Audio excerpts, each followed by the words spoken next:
Here's a business you can start with little to no money. It's a dirty job. It's cleanouts.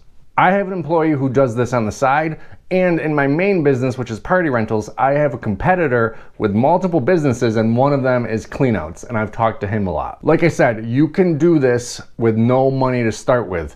If you do have assets like a truck and trailer, then you're already a little bit ahead. But we're gonna get in how you do this without any money. This business is mostly just manpower and a little bit of logistics. It's always in high demand. There's always people moving, there's always people dying and you gotta clean out the house. There's always businesses that have left a place and the landlord needs you to come in and get all their junk out. And make sure you stick through the whole video because I'm gonna tell you how to make more money with the items that you're getting paid to take out. Okay, so how do you start with no money? It's very simple. All you're gonna need is your labor, but you're gonna need to get a roll-off dumpster to the site. You don't need to own the roll-off dumpster, you're just renting it and you're gonna build that into the cost that you quote the customer. So you don't need the truck and trailer or the truck to pull the roll-off dumpster. The company you rent it from is gonna come get it and they'll go dump it for you. You're just going to do the actual clean out. That's how you start with no money. But if you already got a truck, a trailer, maybe you got a dump trailer, then you're already ahead. You can already start doing some of the smaller clean out jobs. You obviously wanna know how much you can make. So a small job, something just like in the back of a pickup truck, a dresser, some garbage, stuff like that, you're gonna make about $100 to $200. Low-end jobs, small apartments, anywhere in the range of $400 to $800. Medium-sized jobs, $1,200 to $2,000. Large estates or hoarder situations, anywhere from about $3,000 to $6,000. Or way more. If it's like a really bad hoarding situation or you're going into like a warehouse and have to get rid of a lot, I've seen 20,000 plus. So it is really easy to make $1,000 a day doing a couple small jobs and a medium job. Everyone I talk to, it's no problem. On the side, making $4,000 to $10,000 a month. You really put the time in, you're clearing $100,000 a year. Now this is obviously gonna need some labor. Like you can do a lot of this on your own, but you're gonna get burnt out and you can't handle that much. So there is going to be labor costs. And since we're speaking about costs, here's some more costs. With every job, there is going to be a dump fee. You're gonna have to take the stuff you get and bring it to the dump. If you're searching Google for one near you, it's typically called waste transfer station. Around me, it's $60 to $70 a ton. You gotta do some research. It varies widely all over the place, but you gotta know how much per ton is. Like I said, labor is gonna be a cost. You're gonna have to pay people to help you be efficient and get jobs done. Don't be afraid of labor. Labor is gonna help you get more jobs in each day. Having labor is gonna make you more money. Yes, you're gonna need insurance. You're mainly gonna need liability insurance because you're entering people's property. A small operator can expect to pay $1,200 to $2,500 a year. The larger you get, that's going to get higher. And then if you're starting out with no money and need to get the roll-off dumpsters, that could be $250 to $800 depending on the size, 10 yard, 20 yard, 30 yard, 40 yard. And even once you're big, you're still gonna use a lot of roll-off dumpsters for efficiency.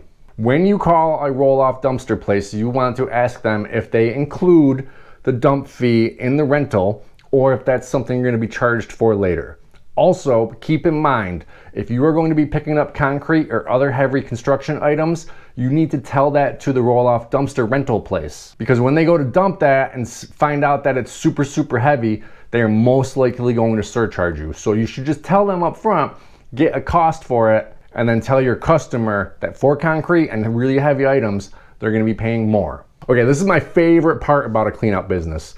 How do you make money doing it? Well, obviously people are paying you to remove their shit. You do the work, you go to the transfer station, dump everything, pay the dump fees, and then the rest is what you get to keep minus any labor or roll-off dumpster. And this one I really like. So if you find anything metal, start saving it up on the side of your garage.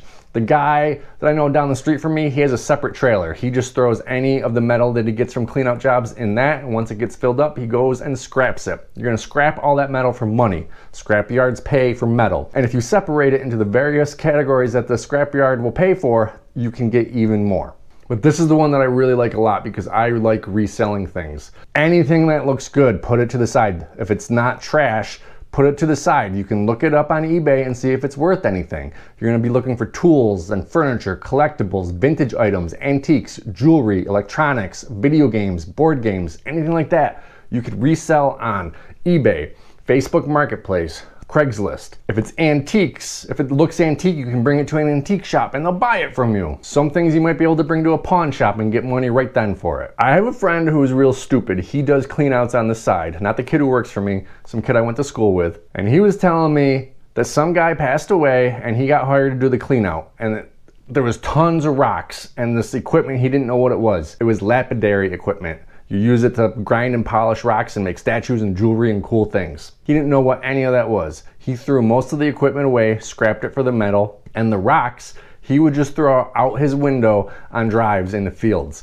Some of those rocks were thousands of dollars. He probably threw away $50,000 to $100,000 of rocks. He had jade, he had labradorite, he had just tons of really nice expensive minerals, and he just threw them away. So the lesson from that is learn stuff, look up stuff, don't just throw anything away. This stuff is money. Now that same guy that I know that saves the scrap, he has a 40 by 60 pole barn. So whenever he has any like nice furniture or nice items that won't be good for eBay or Facebook Marketplace, he just saves them up. And then twice a year, he has a garage sale with all that stuff. And that's basically just free money for him. So if you can save it, try to, and then have a garage sale. Now, if you can't save it, let's say you get some nice furniture or just anything that might be good for a thrift store. You can go to a thrift store, donate all that stuff, get your receipt for donation write-off, and offload that from your trailer so now your dump fee is gonna be a little bit less. And if you do end up ever doing concrete or asphalt removal, find one of those guys on a back road who has a sign up that says hard fill wanted. Dump it all right there for free. They want it. They're gonna flatten it all out, put dirt on it, and make their yard look bigger or nicer. So the risks / mistakes to avoid. Don't throw out valuables without researching them. If it looks good, look it up real quick. Watch out for hazardous materials. Some dump sites are going to not let you do things like paint, chemicals, especially asbestos. Don't deal with asbestos. Don't ever overload your truck or trailer. That's an expensive popped tire or broken axle. Get insurance before something goes wrong. If you ever do get a hoarder home, be careful. You might need masks and protective gear. There's pests, mold, dust, poop, gross. And then this is important. Document everything before and after. Take tons of pictures of the before, and then once you're done, tons of pictures after, just in case. So this business can start as a side hustle. You can start it for nothing. If you've got truck and trailer, great. You're gonna be able to get a jump start. This can graduate to a full-time business. You'll set your own schedule. It scales as quickly as you can find other employees to help you. It's high demand year-round. Cleanouts is never going away. And if you're smart and don't only just do that for the money of doing the cleanout, but you scrap and you resell things, you can make a lot more money. I got 2 more stories from the guys that I know. One guy, whenever he has a whole bunch of furniture that looks kind of old, he just goes to an antique store and unloads it all there. They pay him a little bit and he just unloads it. He doesn't have to pay the dump fee and he makes the money for selling it. And another guy, he lives out in the country, and anything that's scrap wood, not nice furniture, just kind of junk wood, he just uses it for his boiler. He's got an outdoor boiler which heats his house, so that wood just gets dumped in there. It's free wood, free kindling. So I think cleanouts is a very fun business and completely feasible to start with little to no money.